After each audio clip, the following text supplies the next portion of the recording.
Salut à tous, c'est Plume Noire dans la toute nouvelle chronique d'une grande enfant. Aujourd'hui, je vais vous présenter un film qui pour moi a fait vibrer le monde de l'animation. Je veux bien sûr parler de Dragon 1. Dragon ou How to Train Your Dragon dans sa langue originelle est un film d'animation 3D américain réalisé par Dean DeBlois. Et si vous ne voyez pas qui est Dean DeBlois, je vais vous éclairer. C'est le réalisateur de Lilo et Stitch et le co-scénariste de Mulan. Donc réalisé par Dean DeBlois, je disais, est sorti en 2010. Dragon s'inspire d'un livre paru en 2003 de Cressida Cowell qui explique comment dresser votre dragon. Dans ce livre, les dragons ont un langage bien à eux, et le héros est un rouquin qui arrive à parler leur langue. Vous comprendrez que DreamWorks a fait le choix scénaristique de faire taire les dragons pour leur donner un aspect plus animal. Bref, nous voilà plongés dans un super univers fantastique comme je les aime. On se retrouve donc dans le village de Burke où Harold est un jeune viking intelligent. Même maigrichon comparé aux autres membres de son village. Ce qui est bizarre vu qu'il est quand même forgeron depuis son plus jeune âge. Alors, soit c'est un glandeur, soit il se débrouille pour toujours porter les trucs légers.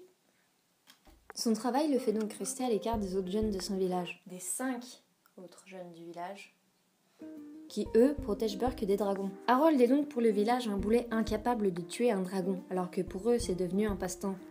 Et entre nous, buter du dragon, c'est la chose la plus simple à faire.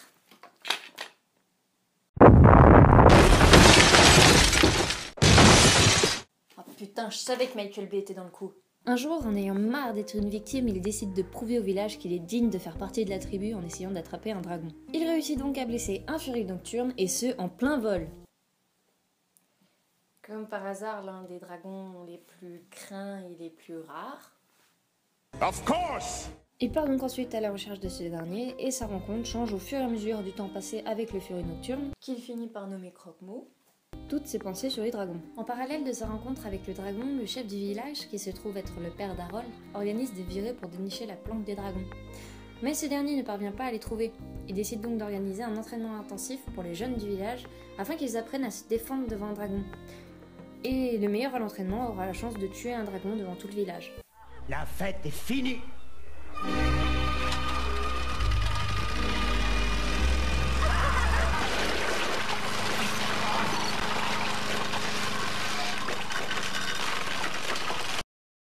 Et je plains d'avance celui qui aura nettoyé le bordel. Bref, Harold réussit à être le meilleur de tous les dresseurs, mieux que Sacha dans Pokémon, et montre donc au village que les dragons sont inoffensifs. Mais les centaines de morts du village ne s'effaçant pas des mémoires instantanément, le père d'Harold refuse de voir la vérité en face et fait peur au dragon dans l'arène. Ce dernier essaye de bouffer son fils, mais c'est sans compter sur Croque-Mot qui vole au secours d'Harold, et qui se laisse capturer par Stoic. Harold donne donc une information capitale pour Stoic, qui est « Seul un dragon peut trouver le nid ». C'est dingue qu'ils y aient pas pensé avant quand même.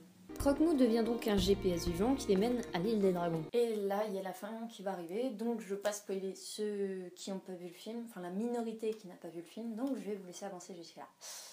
Et sérieusement, vous devez songer à le regarder.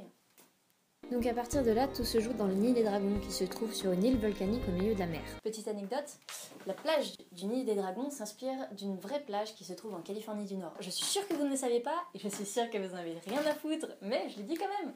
Bref, les vikings envoient des gros cailloux pour tout casser, les dragons s'envolent, tout le monde est content, mais c'est sans compter sur Motherfucking Dragon pour venir casser l'ambiance. Ils brûlent tous les bateaux, mais heureusement Harold arrive et sauve Croque-Mot. Non, je déconne. Et sinon à moitié en essayant de le sauver.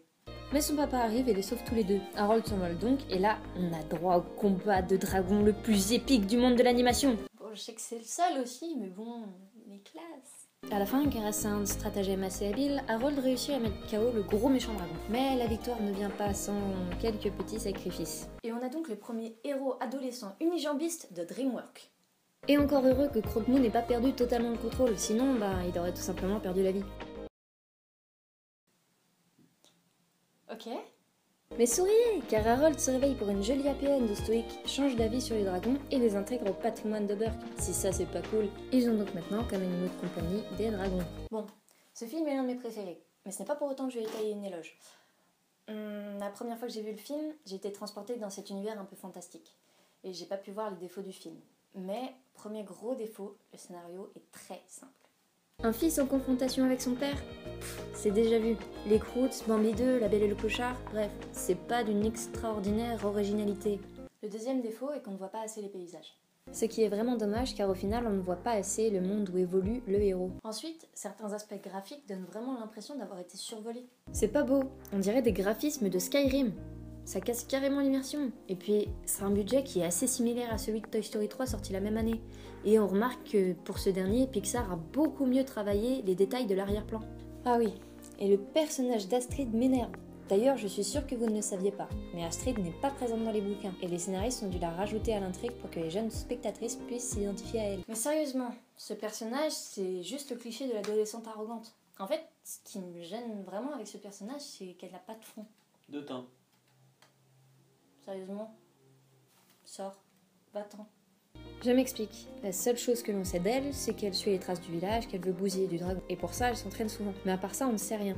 Tout comme Harold finalement. Il n'est pas assez développé.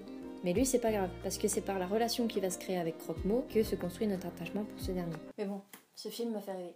De par ces moments magiques où l'on assiste au vol de Croque-Mot, notamment celui dans les nuages, par les phases où le héros apprend à connaître les dragons, par ses musiques épiques, par le design des dragons, et par le doubleur Donald Regnault, qui a fait la voix de Tarzan, de Titeuf, de Félix Fix Jr. et tellement d'autres personnages. Dragon est pour ma part un incontournable pour un bon début dans le monde de l'animation. Son montage est bon, il n'y a pas trop de faux raccords, son rythme est ni trop lent ni trop rapide, et la sensation de vitesse du Fury Nocturne se fait vraiment ressentir. Je pense que Dean DeBlois a vraiment assuré sur ce monde, et Dragon 2 en est la preuve irréfutable.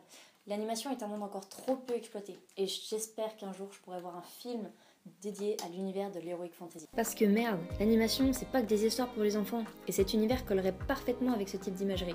C'est dommage de ne pas plus s'investir là-dedans, parce que vous me ferez pas croire qu'une limite d'âge arrêterait les foules. Voilà, c'était Plus Noir dans la chronique de Nuit en Enfant, j'espère que celle-ci vous aura plu. N'hésitez pas à partager la vidéo, à mettre un pouce vert ou un pouce rouge, laissez des commentaires constructifs s'il vous plaît. Merci. Et moi je vous dis à bientôt. Je vous laisse, parce que moi je vais buter du dragon.